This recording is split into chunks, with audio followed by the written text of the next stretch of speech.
Ζιλμπέρτο. Κατσουράνης.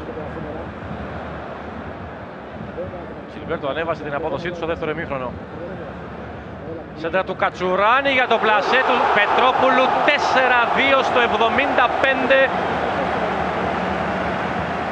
Τρίτη συμμετοχή, δεύτερο γκολ μετά την πρεμιέρα του πρωταθλήματος για τον Παναθηναϊκό.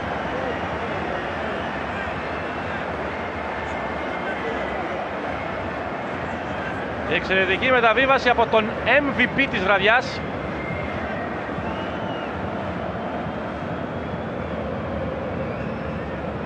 Ψέματα, δεν είναι ο Κατσουράνης ο MVP, εγώ μπερδεύτηκα. 4-2 λοιπόν ο Πετρόπουλος, η μεταβίβαση είναι εξαιρετική ούτως ή άλλως του Κατσουράνη. Τον τίτλο του MVP διεκδικεί ο Λουίς Γκαρσία. Για τον τρόπο με τον οποίο